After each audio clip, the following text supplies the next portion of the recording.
वाह, क्या आईपीओ है।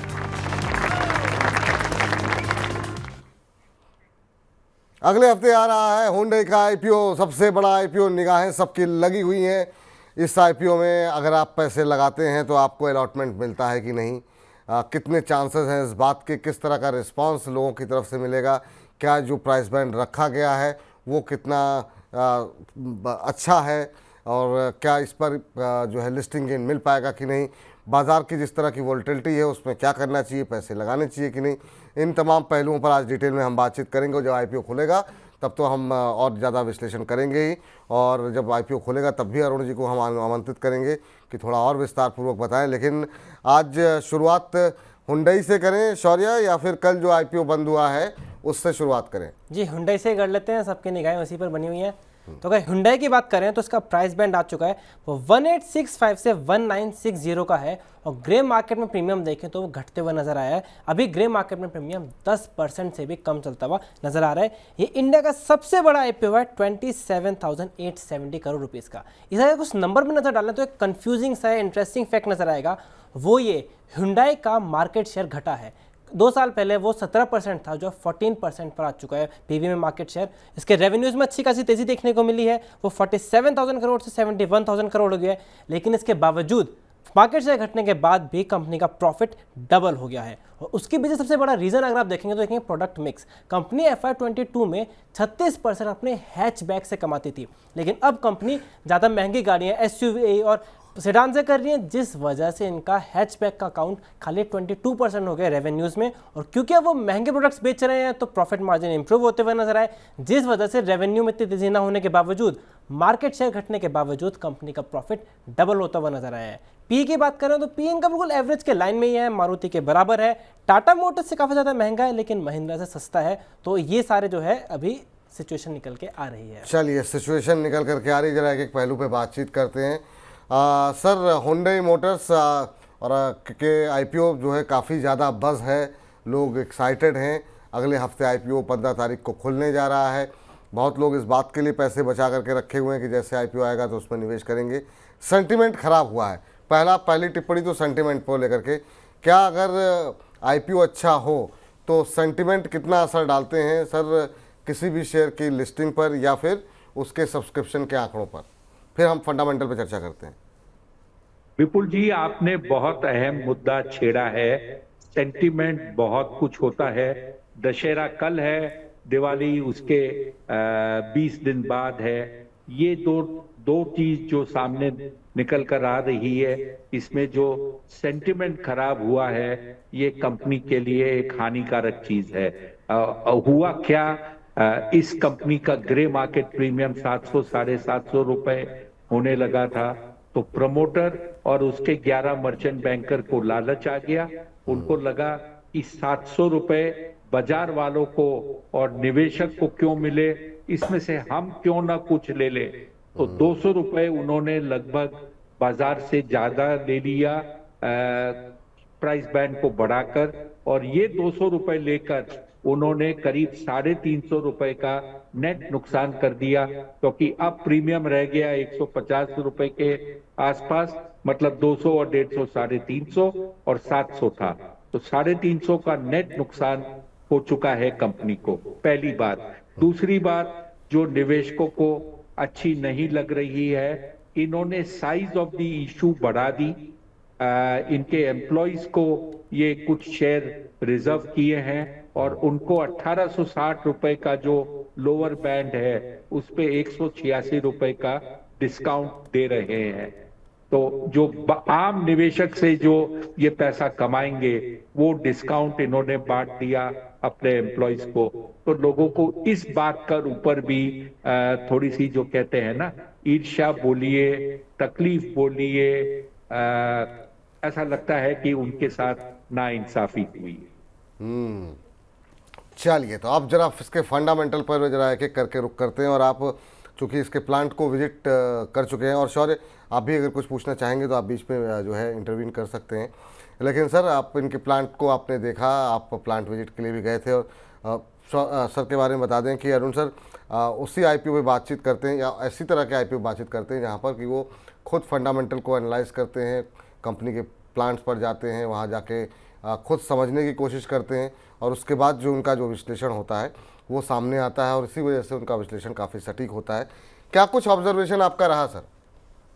सर सबसे पहले काफी मॉडर्न प्लांट है, ऑटोमेटेड प्लांट है कई हद तक, और इसमें जो रोबोज होते हैं करीब 480 रोबो इस प्लांट में मौजूद हैं, जिससे कि ह्यूमन इंटरवेंशन गाड़ी में बहुत ज्यादा नहीं होता। उसके बावजूद 15,000 एम्प्लॉई इस प्लांट में काम करते हैं, क्योंकि कई ऐसे चीज है, लोडिंग अनलोडिंग, जो वो पेंट शॉप में कुछ काम होता है, जो गाड़ी की फाइनल फिटिंग जब होती है, जब उसकी जो बॉनेट होता है वो बंद होता है, उसमें एक हथौड़ा मार करने का ऑपरेशन होता है, जो अभी तक किसी कंप्यूटर ने, किसी रोबो ने परफेक्ट नहीं किया है। वो जो देसी हथौड़ा है उसी से वो काम होता है। अब आ जाइए कंपनी के कुछ फंडामेंटल्स के ऊपर। इसका जो प्रोडक्शन है, ये मौजूदा प्लांट करीब 8,20,000 गाड़ी साल का बनाता है, 93-94% यूटिलाइज्ड है, fully occupied, full production company में हो रहा है। और जैसे शौर्य ने कहा, इंपॉर्टेंट चीज ये है कि मारुति जब शुरू हुई थी वो लोअर एंड एंट्री लेवल गाड़ी से शुरू हुई थी, जैसे कि मारुति 800, आल्टो, वैगन आर, ये काफी सस्ती गाड़ियां थी, एंट्री लेवल गाड़ी होती थी। इसके अंदर में मार्जिन मैं ये नहीं कहूंगा कि नहीं था, बट नहीं के बराबर था। जहां तक हुंडई का सवाल है, उसने ऐसी गाड़ियां कभी भी भारतवर्ष में बनाई नहीं है, तो इसके कारण इसके मार्जिन्स काफी ऊंचे हैं।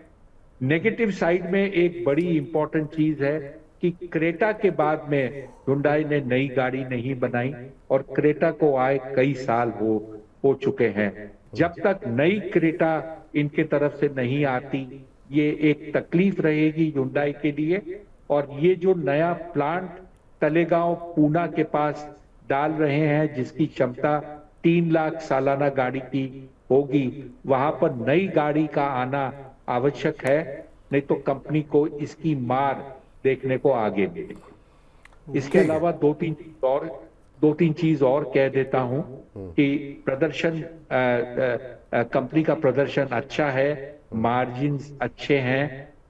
जो हमारे एनालिस्ट कम्युनिटी है, उनको जो एक ग्रे एरिया लगता है कि कंपनी कुछ रॉयल्टी देती है हुंडई को, जो करीब 3.5% का है, इसके अंदर में उन्हें लगता है कि शायद इसमें कुछ न कुछ कटौती होनी चाहिए, क्योंकि ये जो प्लांट है ये आज का प्लांट नहीं है, इसे लगभग 30 साल से ऊपर हो चुका है। तो इतना प्रॉफिट्स कंपनी ले चुकी है, यहाँ से डिविडेंड दे चुकी है, इतना कमाने के बाद में ऐसा क्यों? आखिरी बात जो मैं हुंडई पे कहना चाहता हूं, ये ध्यान में रखिए कि इंडिया में ऑटोमोबाइल मैन्युफैक्चरिंग कंपनी या ओईएम को जो वैल्यूएशन मिल रहा है, जो मारुति या हुंडई की बात करें 25-26 टाइम, इसकी वैल्यूएशन की 1/4 मिलती है हुंडई को अपने होम कंट्री में। अपना जो होम कंट्री है, जो अपन कहते हैं कोरिया में ये वैल्यूएशन 4-5 टाइम के मल्टीपल पर मिलता है। तो वहां पर इसे वैल्यूएशन नहीं मिल रहा, लेकिन इंडिया में मिल रहा है, और फिर भी कंपनी इतना ऊंचा पैसा मांग रही है, ये लोगों को अच्छा नहीं लगा। जी सब, मेरा क्वेश्चन है, आपने ये बात करी क्रेटा के बाद मॉडल नहीं बनाया, लेकिन क्रेटा इनके सबसे बिकने वाली गाड़ी और एसयूवी सेगमेंट में डोमिनेंट पोजीशन है, वो भी उसकी वजह से ही है। और आगे आने वाले टाइम में माना जा रहा है 1 डेकेड में हुंडई $4 बिलियन और इन्वेस्ट कर सकता है, और अभी 1-2 साल कह रहे हैं नहीं ईवी में आना आएगा। तो क्या आपको लग रहा है जो और इन्वेस्टमेंट होगा और ईवी पे फोकस होगा, तो क्या उससे मार्केट शेयर बढ़ सकता है और फिर रेवेन्यू में और अच्छा असर आ सकता है? शॉर्ट आंसर, 3 लाख व्हीकल की कैपेसिटी का नया प्लांट वो ऑलरेडी तलेगांव में डाल रहा है। उसका जो इन्वेस्टमेंट है, मुझे फिलहाल फिगर याद नहीं है, लेकिन एक अच्छा खासा फिगर है। और वो जो है, आप समझिए अगले 15 महीने में प्लांट इरेक्ट होकर चालू हो जाएगा। तो इन्वेस्टमेंट अवश्य होगा। जब 8-8.25 लाख गाड़ी के बदले में 11-11.25 लाख गाड़ियां बनेगी, तो मेरा ये कहना है कि क्रेटा से नई गाड़ी अगर नहीं आती है तो क्या वो इतनी ज्यादा गाड़ी वही पुरानी मॉडल से बेच पाएगी कि नहीं, या इतनी बड़ी कंपनी से उम्मीद नहीं रखनी चाहिए कि आप कुछ नया बनाओ। एक चीज और आपको बता देना चाहता हूं कि Hyundai जो पेरेंट है वो किया और Hyundai दोनों में निवेशक है। वो दोनों कंपनी इन्हीं की है।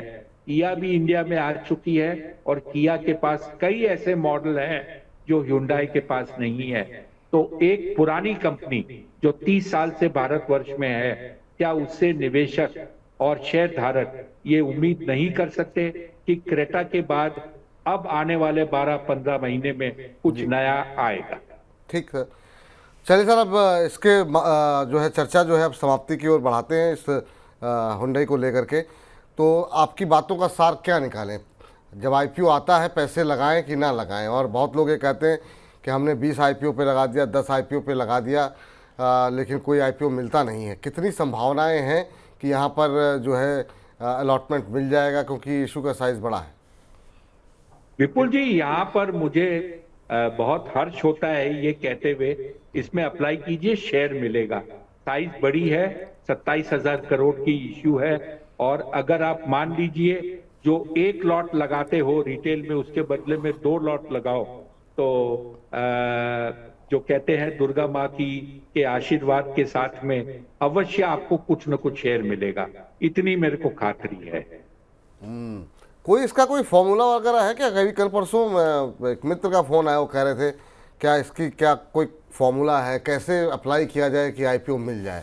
तो आप तो इतने लंबे समय से, दशकों से देख रहे हैं सर, कोई आपने कोई तोड़ निकाला है क्या कि अगर इस तरीके से अप्लाई किया गया? जी सर, एक ही तोड़ निकलना है। अभी तक हमेशा अपन गणपति बाप्पा की बात करते थे कि उनका नाम लेकर अप्लाई कीजिए। ये इस बार एक मौका मिला है कि दुर्गा माँ का नाम लेकर अप्लाई करने को कह रहा हूँ। शायद दुर्गा माँ अपने ऊपर ज्यादा जो है उनके गुड विशेस अपने को दे और शेयर मिले, यही एक बदलाव है। बाकी शेयर बाजार में एप्लीकेशन करके शेयर मिले ऐसा कोई भी स्टाइल नहीं है। बिल्कुल बिल्कुल बिल्कुल। तो चलिए, तो सर अप्लाई करना है लिस्टिंग इन के लिए, लॉन्ग टर्म के लिए, हर तरीके से क्या सलाह रहेगी आपकी? सर देखिए, इसमें 10% या 8% के आसपास गेन्स आज के दिन ग्रे मार्केट इंडिकेट कर रहा है। उम्मीद ये जताई जाएगी कि जब इशू खिलेगा, एंकर सोमवार को आ जाएगा, तो कुछ न कुछ आपको एडवांटेज मिलेगा एंकर को देखकर कि भाई किस टाइप के इसमें इन्वेस्टर आ रहे हैं। लेकिन एक आपको टिप्पणी यहाँ पर कर देता हूं कि जो IPO में QIB जो शेयर लगाते हैं उनका ट्रैक रिकॉर्ड ये है कि जब उनको शेयर बेचने को मिलता है, आज तक पिछले 10 साल में जो भी QIB में अप्लाई किया है 65% बेचने के पहले दिन जब उनको मौका मिलता है वो बेचकर निकल जाते हैं। तो उनसे अच्छे अपने रिटेल निवेशक हैं जो नफे में नहीं बेचते, नुकसान में नहीं बेचते, और अगर अच्छा प्रॉफिट मिलता है तो कभी नहीं बेचते। जी चलिए, तो ये बात यहाँ पर निकल करके आती है Hyundai की लेकर के। अब जरा बात कर लेते हैं कल जो IPO बंद हुआ है। शौर्य बताइए फटाफट। जी, कल जो IPO बंद हुआ है गरुड़ा कंस्ट्रक्शन का, वो टोटल 7.55 टाइम सब्सक्राइब हुआ था, लेकिन सबसे ज़्यादा इंटरेस्ट दिखाया है रिटेलर्स ने। रिटेल का कोटा 10 गुना से ज़्यादा, NII का 9 गुना और QIB 1.24 गुना। लेकिन आप सेंटीमेंट की बात कर रहे थे, सेंटीमेंट का असर इसके GMP पर आते हुए नजर आया है, क्योंकि अभी ग्रे मार्केट में प्रीमियम पूरी तरह से खत्म हो चुका है। ख़त्म हो गया प्रीमियम, इतने अच्छा रिस्पांस मिला है सब्सक्रिप्शन को लेकर के। अब जिनके हाथ लग गया सर, जिनको अलॉटमेंट मिल गई, क्या करेंगे वो लोग गरुड़ा के अंदर? सर, जब निवेशक पैसा डालता है कंपनी में तो सोच समझ कर डालता है, तो उसने जो भी सोच समझ कर डाला है उसी रणनीति से चले। अगर इसने ये सोचा है कि मैं लिस्टिंग गेन के लिए अप्लाई कर रहा हूं और मान लीजिए लिस्टिंग गेन नहीं मिलता, भाव निकलना होता है, तो निकल जाइए। Hyundai आ रहा है इसके बाद, उसमें सोचिए कि कुछ 2 पैसा कमाएंगे। चलिए तो ठीक है सर, ये राय फिलहाल निकल कर के आती हुई। शौर्य, तो आज की चर्चा को समाप्त किया जाए और कुछ नंबर्स लेकर के आए हैं आप। जी, एक आईपीओ और है जो एसएमई पे खुला हुआ है। जी जी, उसमें खुला हुआ है लेटेस्ट आंकड़ों के हिसाब से, कंपनी का नाम है प्रणिक लॉजिस्टिक्स, और प्रणिक लॉजिस्टिक्स लेटेस्ट आंकड़ों के हिसाब से 3.58 टाइम्स बढ़ चुका है। इस पर कोई टिप्पणी सर, प्रणिक लॉजिस्टिक्स को लेकर के? नहीं सर, मैंने ये कंपनी को ट्रैक नहीं किया है, आइडिया नहीं है कंपनी के बिल्कुल बिल्कुल, ऐसी टिप्पणी आप वैसे भी करते रही हैं। थैंक यू सर, कि कम से कम बाकियों पे आपने काफ़ी डिटेल में बातचीत की। शौर्य, आपका धन्यवाद आज की इस चर्चा में जुड़ने के लिए। तो कर लीजिए तैयारी, कवर कस लीजिए, हुंडई के आईपीओ आ रहा है अगले हफ्ते, और अगले हफ्ते निवेदन रहेगा अरुण जी से कि जब तक आईपीओ बंद होने से पहले एक बार आ करके एक बार फिर से इसका विश्लेषण किया जाए।